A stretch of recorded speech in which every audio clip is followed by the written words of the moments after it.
Human Rights Day, and thank you so much for tuning in. This is BeauMovation. If you're new to this channel, please know that in this channel we share beauty and motivation and inspiration. We are beautifying ourselves from the inside out. Please be generous with that subscribe button. You can click it. Click the subscribe button. I'm amusing myself. You know when you're trying to be charming and you feel like you're being funny? That's exactly how I felt. Thank you so much, guys, for tuning in. In this video, I did a simple everyday look that you can rock to the office if you're just going to maybe a quick meeting. That's the look that I went for today. It's minimalistic. It doesn't take a long time, I hope. Well, depending on what long time is, it's all relative, but it's just the look that you can rock to. Just look vibrant, look alive, and look like you've got it together, which you do. So thank you so much. Keep watching and do subscribe. So let's get into it. Today we're just doing a simple look, and alongside the simple look is spirituality in terms of why we have to. Let me not speak for everyone. Let me speak for myself. Why I pray between 12 and 3. So get ready. 3 a.m. that is. Get ready for a story. So I could say a couple of years ago, I was truly in a position of feeling like, oh my gosh, my things are just not happening. They're not coming all right. Life is not popping. I was frustrated, If you know my life, if you know my history, not that you should, you would know that I've been a breadwinner since the age of 17. Therefore, there came a point in my life where truly I just was feeling so overwhelmed, and I just felt like, oh my gosh, what am I working for? What is it that I'm actually not doing right? Why isn't Zami aslangani? And I was so frustrated that I used to cry. I used to cry about this situation. And the thing that hurt the most was the fact that I know I work hard. I know I try to be financially savvy.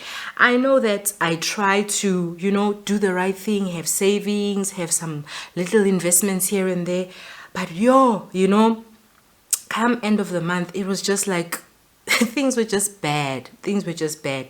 And this truly used to frustrate me. So I told a friend of mine who was a colleague during that time, and I was like, this situation is just getting the best out of me, and I'm just not happy about the fact that I work so hard. I've been working since I was 17, but things are just not going well. And that's when she then introduced me. Mind you, this was not the first time I was introduced to the power of midnight prayer. So she gave me this prayer, and she said to me, listen, just use this. I use it with my partner, and ever since we've started doing this midnight prayer situation, we can see a huge difference in our lives. I was like, for real? And she was like, yes, baby girl, try it. So she gave me this prayer, and immediately, because I was desperate for my life to change. I was desperate for things to change. Immediately, I started researching on midnight prayer. What is it? Why is it so important? All those things. And hey, was I not in for the time of my life, the shock of my life. So there I was researching on YouTube, obviously, YouTube, our co-parent, our friend. YouTube is like, listen, YouTube is part of our family. Anyway, Asikola. So there I was, basically then researching on midnight prayer, just doing a whole lot of research and trying to find out what is this midnight prayer. Then I came across this Nigerian pastor. Forgive me, dear pastor, whoever you are, because I actually I don't even recall which channel it was. But when you're in a place of truly wanting improvement in your life, some information you just devour without taking note of where it's coming from. But one thing that I was aware of is that obviously this was good information. I wasn't just listening to stuff. And this pastor, guys, what that pastor said, it changed my life. And I still hold on to what he said to this date. This pastor says that, okay, so you Christians, people that believe in God, people that love God, people that say that God is the one and all, the Alpha and the Omega, the beginning and end, the only true God, the mighty and powerful God. You are so lazy, you people that think that. And I listened. I was like, okay, what is this man saying? I leave. He says to me, I have delivered people in my career. I have delivered people that have told me the most shocking things. The most shocking things in a sense that these people have come to me and said, Pastor, help me. Please save me. Pastor, please be with me. Pastor, I can't sleep anymore. I can't do this thing anymore. It's too much for me. This thing that I've been doing to gain wealth, this thing that I've been doing to do whatever, to etc., I can't do it anymore. And then the pastor says that he would then have to ask the people, okay, what have you been doing? What is it? And obviously people have done crazy things, many things, but that's not the focus of, this video. But the pastor says that one of the stories, or one of the things that struck him the most, and I know that, me mentioning this might sound like I'm jumping on the wagon of a conversation that's been in existence. It's not about that. I'm basically, you'll understand at the end of the video, or towards the end. And she says that one of the things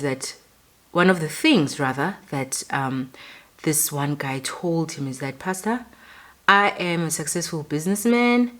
Everywhere I go, I get the deal. No one even questions, I'm successful, but I'm tired.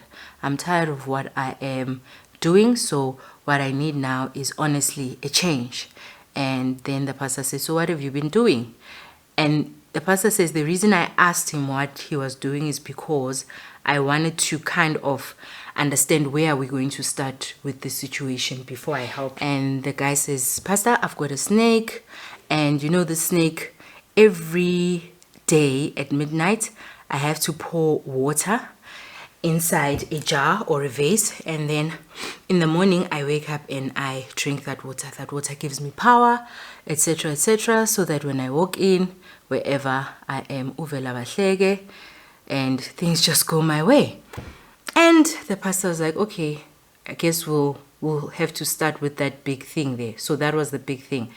So the point that the pastor was making is that people that do not believe in God Almighty, the grand God, the big God, people that don't believe in God, people that believe in alternative methods are so committed, and they are so dedicated to doing whatever it is that their God needs them to do for them to be successful. And yet us as Christians, or people that believe in the living God, right? The true God, people that believe in the Almighty God, we sleep, sialala, we sleep. And then we think that our things will be fine because we live in a world where everything is just smooth, everything is just fine. And the pastor was like, no, baby girl, no, it doesn't work like that. Hear me out. This pastor was like, let me tell you a story. Again, he told a story. Nigerian pastors, they don't play around. They will tell the story, like the Nigerian movies. So pastor is like, when a person is born, or when a person is formed in their mother's womb, God assigns a star to that person. Every one of us in this world has a star. Everyone. And because God is not a God of secrets, he's a God of mystery, but not secrets. Because God is a God of mystery, what then happens is that star is placed in the heavens, or in the spiritual realm, so to speak, right?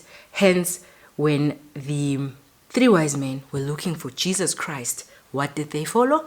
They followed a star, right? So there are spiritually strong people that can just read stars. They know what star means what for who.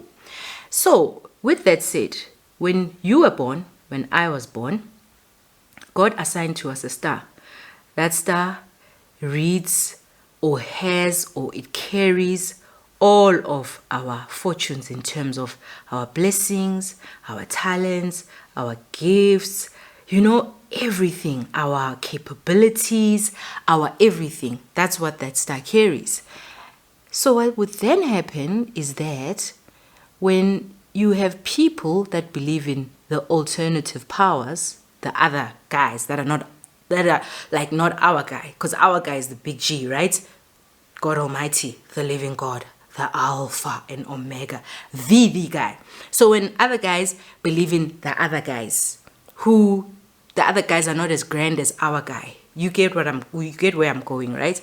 So when other guys believe in the other guys, want fortune, favor, and blessings and so forth, what they then do is that they will go to their guys, as in the alternative guys, and what will then happen is the alternative guys will use their dark forces and powers, etc., to then steal from whoever is not guarding their stuff. And how do you guard your stuff? Let me just repeat. What happens is when you sleep, when you don't pray, when you don't commit, and when you're not dedicated, like the snake guy who's dedicated to the snake every midnight, if you're not that committed, what then happens is that when the other guys, let's say the guys of the night, when they are looking for things to steal, right? Listen, I know this is sounding like riddly and stuff. I'm going to try and break it down. Remember, the devil comes to lie, kill, and destroy, right? And steal as well. So who does he steal from? A thief steals from those who have.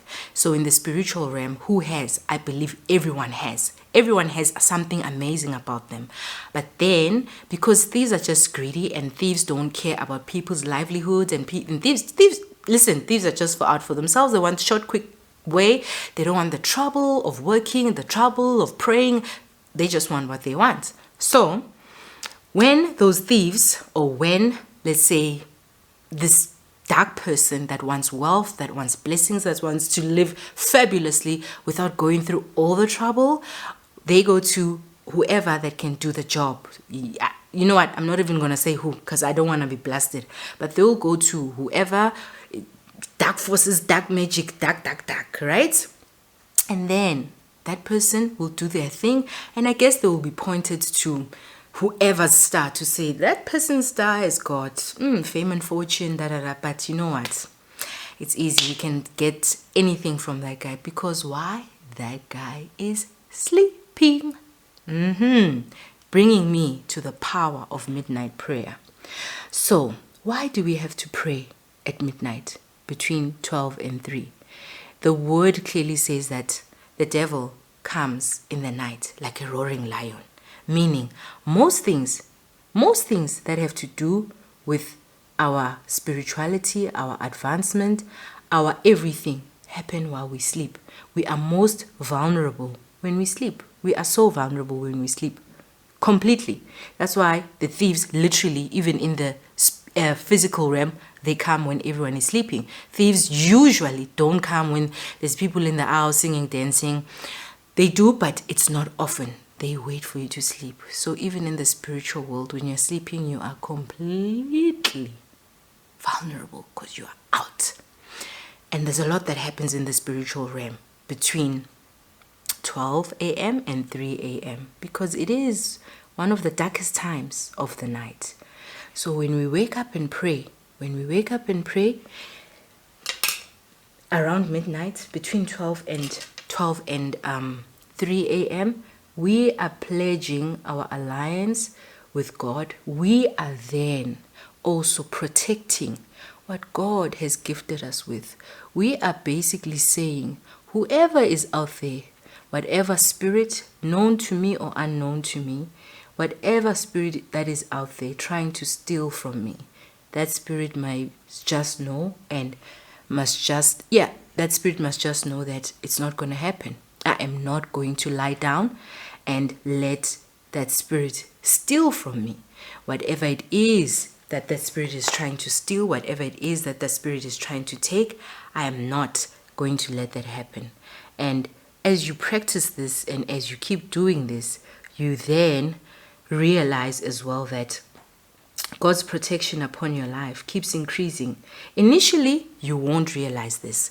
Taking me back now to where I started, about me being under financial distress and feeling, truly like overwhelmed and unhappy and feeling like, wow, this is a lot. I can't do this. So as I kept praying and praying and praying, and my friend said to me, don't give up on the midnight prayer. Keep praying. I kept praying. 2 weeks, 3 weeks, 4 weeks. Nothing was happening, but one thing I can tell you is that I could feel that I was getting more and more courageous and my spirit was just elevating to the next level. So I kept praying and praying and praying. 3 weeks, 4 weeks is going by. I'm praying and I'm praying and I'm praying and I'm praying. I'm like, Lord, I can't do this. Lord, help me. And, she also gave me another prayer for finances. So I was doing the midnight prayer and also doing the prayer for finances. I was praying. Guys, I was praying. Do you know how painful it is to work for, let's just say, 3,000 rands? And then at the end of it all, let's say you just got paid on the 26th, right? And on the 28th, you literally have 80 rands. Do you know how painful that is? It's so painful.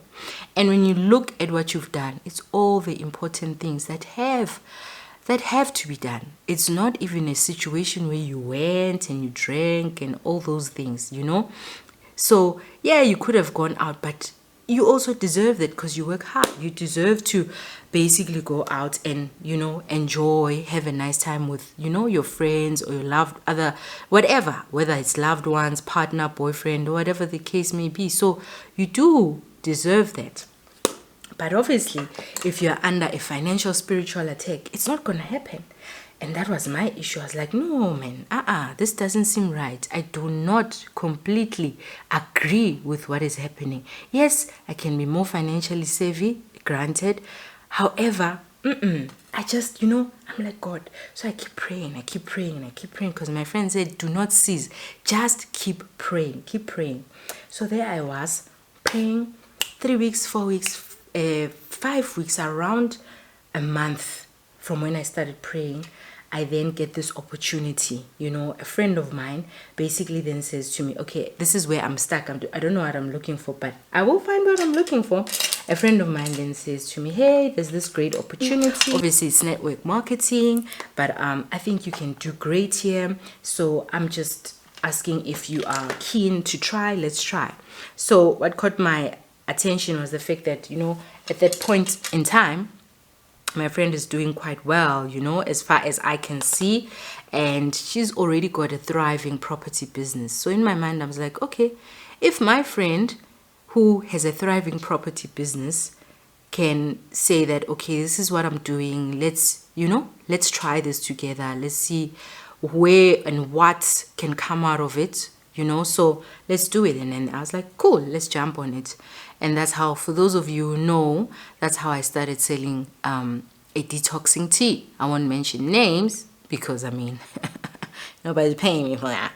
So that's when I started this detox tea, selling this detox tea rather. And it was such a ball, it was such a ball. I remember the first week I sold the tea, I made an extra like 1.5. 1.5 may not seem a lot, but when you are in the position that like I was in, it seemed a whole lot, because it's just 1.5 out of what? Just selling 3, 4, 5 packets of tea. I was like, okay, I need to maximize. So there I was. I just made sure that I sell more tea and I talk about the tea and, I just maximize.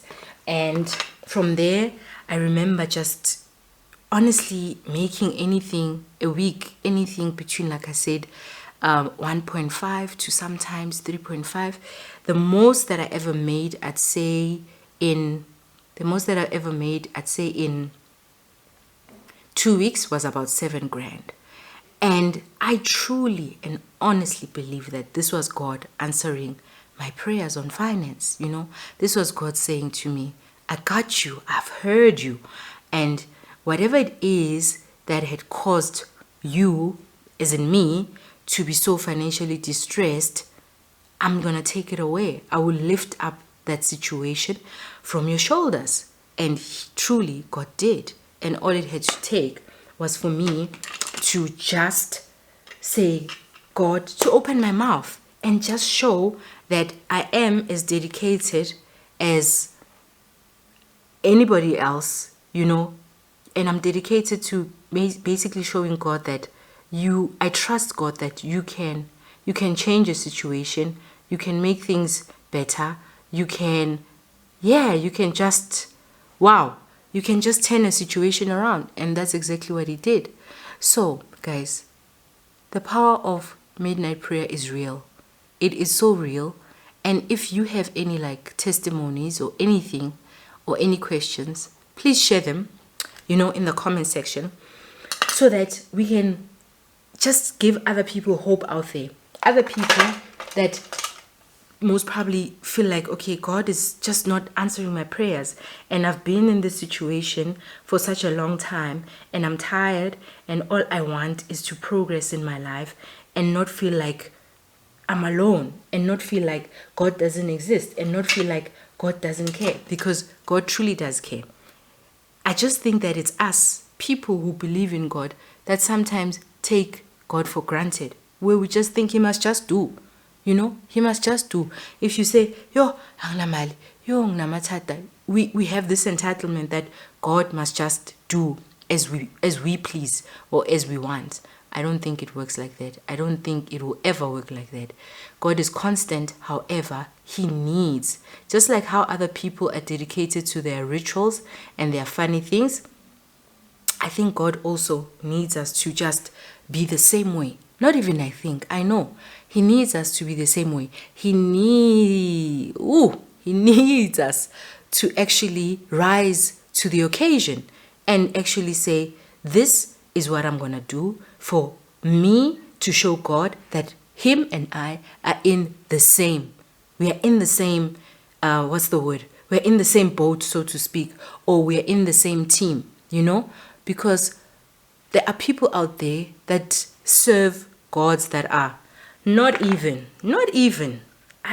like those gods are not even a match for our God. But because they are so dedicated to their mission alongside their small gods, because they are so dedicated, their things happen. And their things are well, or so it seems, right? Let me say, so it seems. Their things are moving well, their things are flowing, their things are flourishing, because they are dedicated to the cause of their gods. Meanwhile, Tina, on the other hand, we sleep on the job. So that is how I experienced the power of midnight prayer. And that's just one of the stories. One of the things where, midnight prayer played an important role in my life. It truly did. So the point that I'm making with this entire story is that please, wake up at night. If you want your things to go well, wake up at night, because your enemy is not sleeping. And by enemy, I'm not talking, the frivolous stuff, haters, this. I'm talking spiritual realm stuff. Whether you like to believe it or not, the spirit realm does exist. It does exist. It will always exist. And I truly believe that it has always existed. So while you are sleeping, your enemies or those that oppose you are not sleeping. Therefore, the least that you can do for God to fight your battle, the least that you can do is to wake up, even if you do a 5 to 10 minute prayer. 5 to 10 minute prayer. That's enough to say, God, this is my situation. God, I know that you are fighting on my behalf. But God, I am waking up, rising up right now to show my dedication, to show that I am fighting alongside you. I am fighting alongside you, God, for my things to come back to me, for anything that the enemy is taking to come back to me. Please, God, help me. Let's fight together. I'm fighting with you on my knees and above. I know that you will fight with me. And he surely will. He truly and surely will. And that's truly what it takes. God is not an egotistical God. He doesn't want those frivolous things, those, high-end things. I sometimes hear people saying, these articles, going back to the conversation of, the other stuff, the rituals and whatnot. people have mentioned what other, like crazy, high stake, I don't know, just high maintenance stuff. God is not even like that. He's not a high maintenance guy where now he'll say, no, bring me 20 cows. I want virgins. No, bruh. He's not like that. He's super chilled, So by super chilled, I don't mean like super chilled as in like, yeah. But he's great like that. Therefore, all you need to do is just put in effort. Just put in effort into showing him how serious you are, that you guys, as in you and him, you guys can fix the situation. And God will show up in your life. He certainly has showed up in my life. And if he can do it for me, he can definitely do it for you. If he can do it for the next person, he can do it for you, because God doesn't discriminate. He's not the type of person that discriminates. He doesn't go, okay, you don't look so nice. He's not colorist. He's not racist. He's not prejudiced. As long as you call on him and humble yourself before him and acknowledge who he is, he will show up for you. He really will show up for you. So guys, all I'm saying is that while you sleep, there's a lot out there that's going on to disturb your peace, to take away from you, to steal your gifts. All you need to do, all you truly need to do, is to wake up and fight. Fight with the right team. Get into the right team and fight. And you'll see God show up in your life. And then when God shows up in your life and your things start to glow up, you can also glow up and look great. Thank you for watching. Please remember to comment, ask questions, and subscribe. I truly am enjoying this. I guess I'll get, the hang of it. The more I do it, the faster I can become, because wow, child, over 20 minutes is a lot. And the country we live in with data. Woo! So we'll get the hang of it. Thank you so much, BeauMos, for tuning in. See you next week on BeauMovation.